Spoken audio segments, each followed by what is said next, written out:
Okay, so the next thing I want to show you is how to do a straight stitch on this machine. So all of the stitches that are on this machine are listed here on the lid with a small picture of them. And so I'm just going to select stitch number 1, and the machine actually, when you turn it on, it will default to stitch number 1. Stitch number 1 is a straight stitch. Now, let's say I'm new to this machine like you are. I want to know what foot should I be using here. So I'm going to press this I button right here, and that button gives you lots more information about how you need to set up the machine for this stitch. So it's telling me here that I need to use a 0A foot, and to change the feet on this machine, you just push down. Now it may feel like you're going to break it, but you're not. Just push down hard enough to get it to come off. And the numbers on the machine on the feet are right here, and it's a little bit hard to see them. They're embossed, but they don't have any color. This is a 0 and that's an A. So I've got the 0A foot here. To put the foot back on, there are a couple ways to do it. I'm just going to line it up underneath the ankle of the machine and lower the foot. I don't have it quite right, so I'm going to adjust it a little bit. Lower the foot down or lower the ankle down onto the foot, and then when I lift up, it's on there. So that's probably the easiest way to put the feet on for this machine. Okay, so I have the right foot.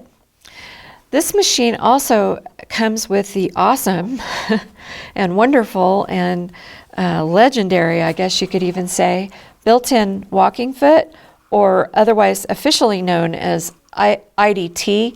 I'm going to pull the foot down and forward, or pull the IDT, which is this black piece right back here, or otherwise known by most of it as the built-in walking foot.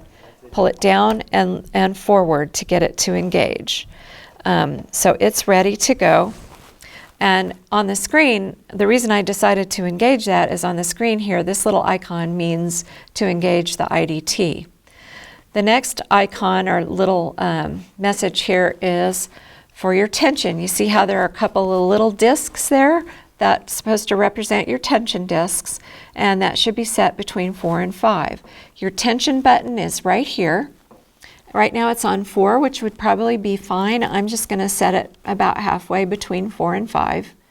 And you can adjust that as needed if you need to adjust your tension for any reason. Okay, the default stitch length is 2.5, and then this set of numbers right here is the stitch width. Because this is a straight stitch, we don't have a width, but we're going to come back to that in a minute. So I'm just going to go ahead and sew a straight stitch. I'm going to put my fabric under the foot, and I'm actually not going to take it all the way up under the needle so you can see this. I'm going to start stitching before I get onto the fabric, and you can see it pulls it right on. I didn't have any trouble with my thread knotting up underneath, and I can stitch right off the edge and not cause any problems there either. See? No tangles, no problems. There is another little cutter right here on the side of the machine, so I'm just going to cut my thread there. And we have a beautiful straight stitch. The stitch that PFAFF is known for is these beautiful straight stitches, and all of their stitches form beautifully. Okay. So you know I mentioned that earlier that we were going to come back to this stitch width. When you have a straight stitch or a narrow stitch, you can actually use these arrows or these numbers here or plus and minus symbol here to move the needle, change the needle position. So I'm going to stitch for about 1 inch or so, right where it is. And let's say I need to stitch, I don't know, something about my project. I just need to move my stitching over a little bit, and I don't really want to take my project out. I can just stitch or press the plus sign until I'm going to move it to 2.0. And so my needle has been moved over now to the left. Now let's say I need to move it back to get it back to the default position, I can keep moving it until the black background goes away. And then I know it's at the default point. And let's say I want to move it to the left. I'm going to use the minus sign for that. I'm going to move the needle, and you can see it's moving over, and I move it over to 2.0 on the left.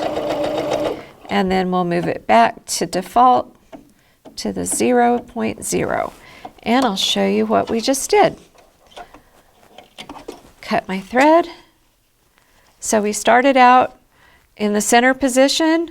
We moved over, back over to the center position. This is 2.0, back over to the center position, and then 2.0 to the left. So you can adjust the needle positions as you need to on this machine.